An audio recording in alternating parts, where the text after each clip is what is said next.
Sudah sejak pagi, Hasya terus merengek masalah bekerja part-time yang memang dilakukan oleh orang-orang di sini. Tentu sebagai pengisi waktu luang dengan mendapatkan uang yang setimpal, jadi tidak menganggur dan membuang-buang waktu. Katanya pekerjaannya cuma sampai jam 5 sore, boleh dong ya aku lakuin? Damian masih diam, dia menatap layar handphonenya untuk melihat jadwal meeting yang akan dia hadiri.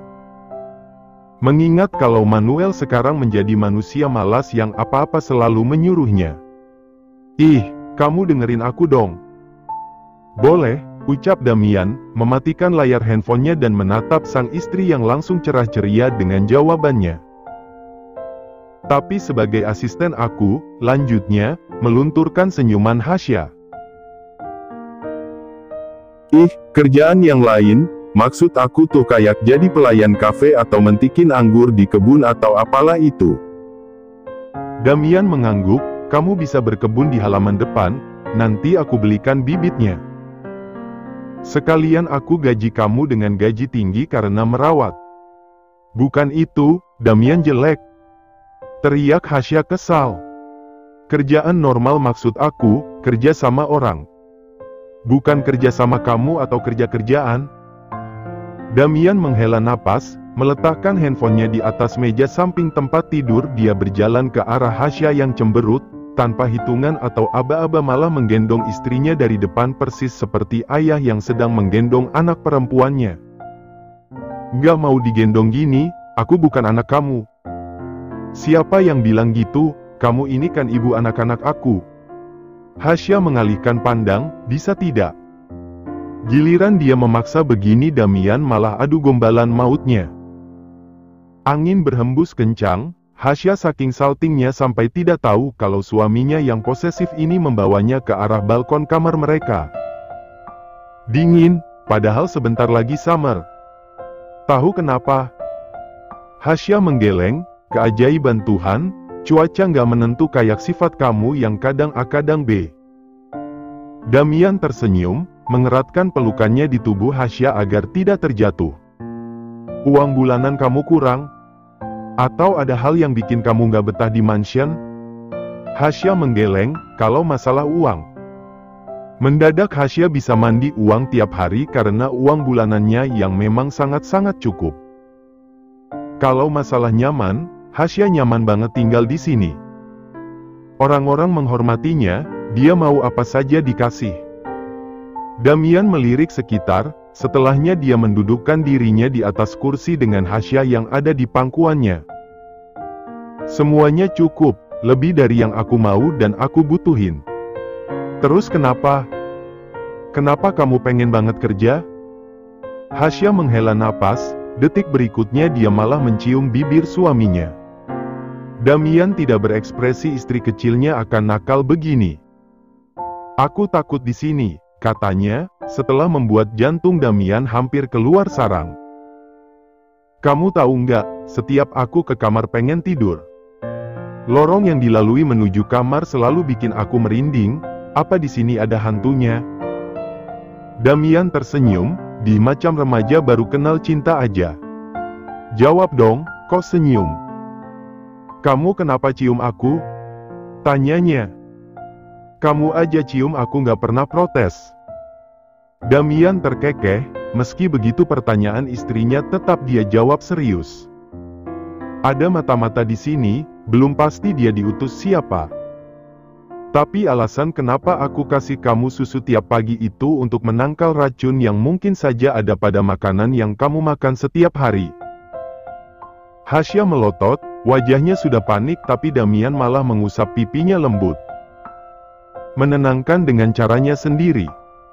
Kamu hanya perlu diam, tidak perlu waspada, aku dan para maid yang lain sedang menyelidikinya.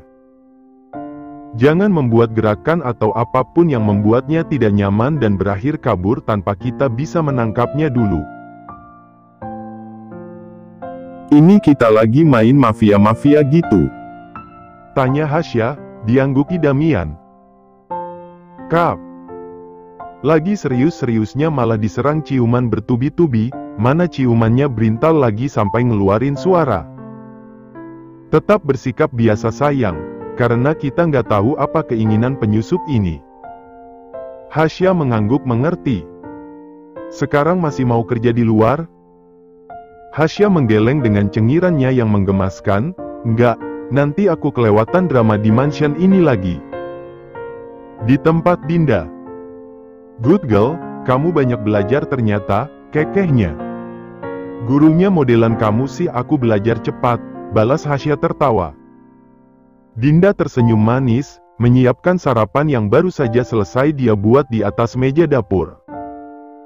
Kamu udah datang, ucapnya semakin melebarkan senyumannya, tapi yang dia sapa hanya diam saja. Mas, ada apa? Tanya memastikan, Dinda berjalan semakin dekat. Ada yang salah sama kerjaan mas? Dinda semakin bingung, suaminya ini kenapa? Tumben sekali Mas Daniel diam 1000 bahasa saat dia tengah berbicara seperti ini, mana tatapannya sangat tajam. Mas, ucapnya, memegang pipi Daniel. Detik selanjutnya, Dinda berteriak kencang memeluk selimutnya sendiri. Bagus ya lo, senyum kagak jelas kayak orang tolol. Pakai segala pegang-pegang pipi enyak. Bukannya sadar, Dinda malah menanyakan pertanyaan yang membuat enyaknya mau tidak mau tertawa enggak.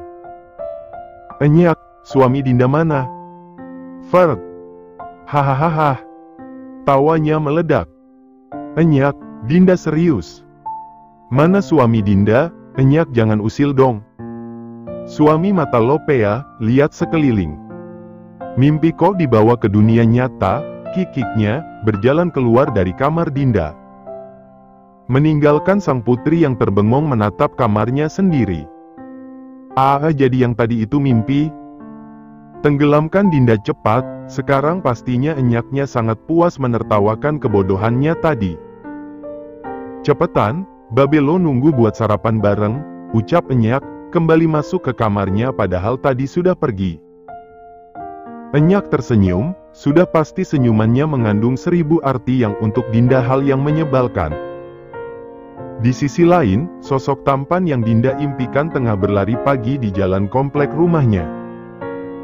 Keringat yang mengalir deras hingga membasahi baju depannya, nampak seksi karena memang lekuk tubuh Daniel yang menggoda. Pemiliknya sangat rajin merawat diri sendiri. Loh nak Daniel, tumben kelihatan, ucap ibu-ibu, dia juga sama seperti Daniel. Berolahraga sekalian menunggu kang sayur langganannya. Iya bu, baru bisa sempat sekarang, jawabnya. Gimana sama adik kamu yang nikah? Nggak pernah dia ngunjungin kamu? Daniel tersenyum, kami lagi sama-sama sibuk. Wah jangan gitu dong, kamu kan tinggal sendirian. Adik kamu seharusnya sering jengukin kamu, nggak kasihan sama saudaranya yang bujang dan belum menikah.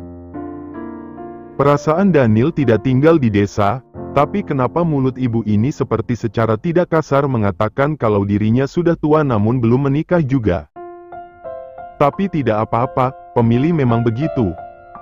Tapi ingat juga batasan, cewek sekarang Saya duluan ya bu, saya dikejar waktu, ucap Daniel memotong perkataan ibu-ibu itu, tanpa mendengar jawabannya.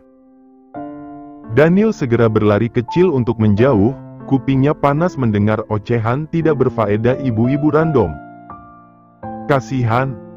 Saya bahkan baru 29 tahun. Bukan kakek-kakek yang tidak bisa apa-apa, gumamnya. Umur Daniel memang 29 tahun, masih single tapi sudah memiliki tempat berlabuh hati. Bukan Daniel menunda menikah, tapi memang dia menginginkan kehidupan layak untuk istri dan anaknya nanti. Menabung dulu, mempersiapkan dari segi finansial dan juga pemikiran. Karena menikah bukan mainan seperti yang dianggap anak-anak sekarang. Menikah muda ujung-ujungnya bercerai, memiliki anak dengan kondisi finansial yang sama sekali tidak mendukung. Atau cara berpikir yang masih seperti bujang, masih suka nongkrong dengan teman, bergaul dengan lawan jenis padahal istri di rumah menunggu dengan keterbatasan karena statusnya. Memikirkan itu membuat Daniel berpikir ulang untuk menikah, bukan takut hanya saja memang waktunya tidak cepat. Menabung dulu, menghabiskan waktu untuk nongkrong sana-sini, intinya yang apa yang diinginkan wujudkan dulu baru berpikir untuk mengambil anak gadis orang. Dan tentu lihat perekonomian dulu, jangan sampai setelah menikah nanti malah tidak memberi makan anak orang. Loh mas, tumbenan ini loh. Daniel tersenyum pada penjual bubur ayam langganan Hasya, adiknya yang sangat suka bubur ayam tanpa diaduk. 1. Dibawa pulang. Abang-abang penjual bubur ayam itu mengangguk, wajah Daniel tidak asing lagi baginya karena sejak lama sering beli bubur ayam sama dia. Cuma akhir-akhir ini aja kurang, mungkin karena sibuk. Tak kirain tadi masnya nikah, soalnya aura yang dikeluarkan kayak pengantin baru. Daniel memberikan uang, tanpa meminta kembaliannya. Makasih. Aduh mas, maaf saya tidak bermaksud menyinggung masalah. Terima kasih doanya, kebetulan calonnya udah ada. Tinggal sebar undangan aja, senyum Daniel, segera melangkah pergi. Padahal abang-abang tukang buburnya masih melongo tidak percaya. Alamak, hajatan besar-besaran ini mah, kekehnya. Di sisi lain, sudah diberikan setiap hari. Seorang wanita yang tidak terlalu muda namun tidak bisa dikatakan tua itu mengangguk dengan pertanyaan tuannya. Bagus, berikan rutin setiap hari, ucapnya tersenyum manis, menatap selembar foto pernikahan Damian dan Hasya. Keluar sekarang. Maid itu keluar dari ruangan yang nuansanya seperti berada di neraka, bagaimana tidak dikatakan begitu. Ruangan yang tidak memiliki jendela, cat tembok yang berwarna merah pekat seperti darah dan lampunya juga berwarna merah. Benar-benar simulasi menuju neraka. Bagaimana bajingan ini mendapatkan wanita cantik seperti kamu? Iblis dan malaikat sangat tidak serasi. Memejamkan mata, padahal hanya satu kali pertemuan yang tidak disengaja dirinya langsung jatuh hati pada istri musuhnya sendiri. Sangat lucu bukan, setelah semua kekalahannya dalam melawan Damian. Sekarang pun harus ditampar dengan kekalahan karena keduluan dalam hal asmara. Sepertinya Tuhan memang menakdirkan untuk merebut bukan menyaingi, gumamnya lirih.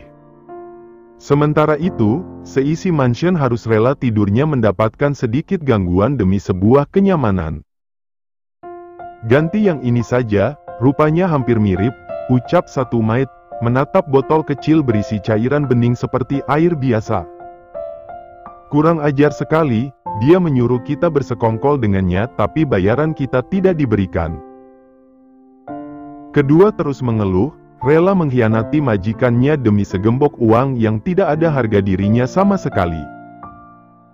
Kita berikan pada Tuan Besar, aku yakin hukuman untuk kita pasti sedikit dan ringan setelahnya kita bisa bekerja dengan damai lagi di sini. Aku tidak berani, jawabnya ragu. Apakah memilih ketahuan di belakang dan hukuman mati lebih baik bagi kamu? Temannya menggeleng cepat, dia masih ingin hidup. Masih ada dua anaknya yang perlu dia hidup, meski kedua anaknya tidak tahu siapa ayahnya. Ayo cepat. Baru saja mereka akan berjalan untuk melaporkan masalah ini ke Damian, tapi Manuel. Si kakek tua yang dulu Damian beri nama kontak Tai telah ada di hadapan mereka seperti mimpi buruk. Tuan Besar.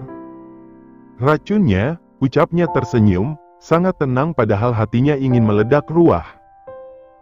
Memberikan botol kecil berisi racun itu, kedua wanita yang sudah lama menumpang hidup di mansionnya bersujud meminta maaf. Kamu memohon ampun Tuan, kami tidak berniat menjadi pengkhianat. Tapi keadaan benar-benar mendesak, kami membutuhkan uang secepatnya untuk biaya pengobatan orang tersayang yang harus kami jaga. Manuel hanya diam, dia tersenyum menatap botol kecil ini. Berapa yang mereka bayar? Kedua maid tadi saling melirik takut, saling menyenggol lengan karena tidak berani menjawab. 20 juta Tuan. Manuel mengangguk mengerti, dia melemparkan uang. Masing-masing amplop coklat itu berisi setidaknya 30 juta, tetap lakukan tugas kalian. pura-pura patuh dan cari tahu siapa tuan dari si pengkhianat. Dan juga, ucapnya tersenyum manis.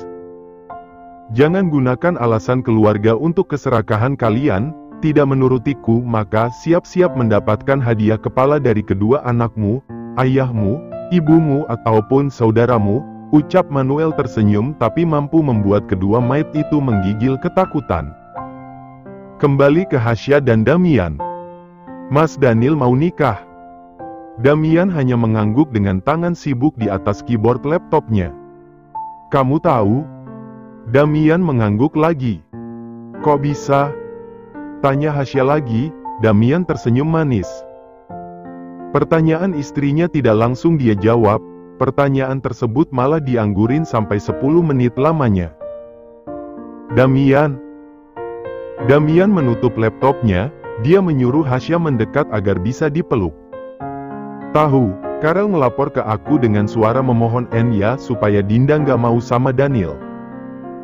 Ih kok gitu, mainnya orang dalam. Si Sok tahu juga mainnya orang dalam. Buktinya kamu kasih informasi banyak soal sahabat kamu yang suaranya mirip kuntilanak kejekek itu. Hasya melotot, dia memukul tangan Damian yang memeluknya membuat si pemilik tangan tertawa. Bercanda, tapi suaranya mirip. Hasya memutar bola matanya malas, mencubit perut Damian membuat suaminya mengadu kesakitan. Gitu-gitu dia bakalan jadi ipar kamu. Ya sih, tidak bisa Damian bayangkan kehidupan rumah tangga Daniel. Yang satu diam macam patung, yang satu terlalu aktif seperti anak monyet baru bisa bergelantungan di pohon. Tapi kayaknya memang cocok, Daniel bisa diam seperti pohon dan biarkan Dinda yang kesana kemari persis seperti katanya tadi. Astaga, kenapa menyamakan iparnya seperti pohon dan anak monyet? Kamu diam pasti mikirin sesuatu yang buruk. Mana ada, kamu pikirannya buruk terus sama aku, ucap Damian mode kesal, mode alay-alay gimana gitu.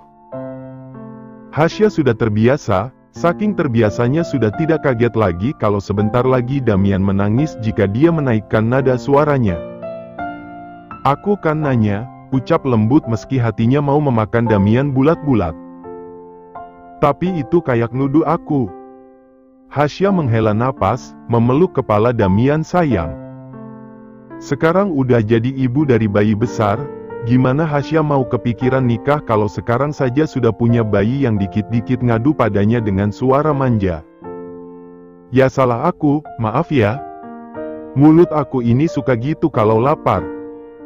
Damian mengangguk, Hasya merasakan lehernya basah. Bukan karena iler Damian, tapi karena air hujan dari kedua mata indah nan tajam milik suaminya. Kenapa nangis? Aku kan minta maaf. Pengen aja nangis, soalnya kamu selalu bentak aku, jawabnya seperti anak kecil. Aku nggak pernah, tadi itu kelepasan. Soalnya kamu nyebelin sih, masa kakak aku dijadiin bercandaan. Oh jadi kamu milih si Sok tahu daripada aku? Alamak, Hasya jadi serba salah sendiri ini. Jujur salah, nggak jujur juga salah. Serba salah posisinya sekarang. Aku nggak bilang gitu. Katanya, melepaskan pelukannya membuat Damian menatap ceruk leher tempatnya bersembunyi tadi dengan naas. Kamu pikirannya negatif mulu sama aku, tapi aku berani jamin. Kamu tadi bengong sebentar pasti mikirin yang buruk soal mas aku. Ucap Hasya. Kamu selalu begitu, minta aku ngertiin kamu tapi kamu nggak ngertiin perasaan aku. Mas Daniel itu kakak aku, keluarga aku. Bla, bla, bla, bla, bla, bla. Damian tidak mendengarkan lagi ocehan istrinya yang sudah tidak masuk ke dalam telinganya, matanya berembun. Kedua tangannya saling menggenggam erat. Detik keduanya Damian menangis histeris seperti bayi. Loh? Panik Hasya, kata-kata untuk mengomel kembali masuk ke dalam. Kaget tiba-tiba Damian jadi seperti kerasukan anak bayi. Damian, panggil Hasya, memegang tangan suaminya yang langsung Damian tepis. Ih kamu kok gitu, Damian? Panggilnya lagi. Tidak dihiraukan, suaminya semakin besar saja suara menangisnya.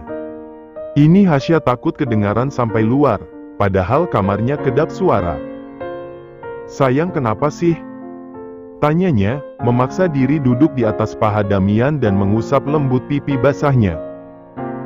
Baru Damian bisa diam dan tenang. Sayangnya aku kenapa? Aku salah sama kamu. Damian mengangguk, bibirnya seperti dilem oleh lem paling kuat di dunia karena tidak ingin terbuka untuk menjawab pertanyaan Hasya. Maaf ya, aku salah. Maaf ya sayang, ucap Hasya, dengan lembut dan penuh kasih sayang. Hasya mengusap sisa air mata Damian dengan sesekali mencium suaminya. Damian. Hasya hampir saja melompat saking kagetnya, bisa-bisanya di tengah keprihatinannya pada kondisi si bos galak yang menangis. Tapi yang dikasihani malah seenaknya seperti sekarang. Tangannya dilepas dulu, ngapain nangkring di sana, ucap Hasya, memukul tangan Damian yang berada di dadanya. Bukannya dilepas, Damian malah menjadi-jadi.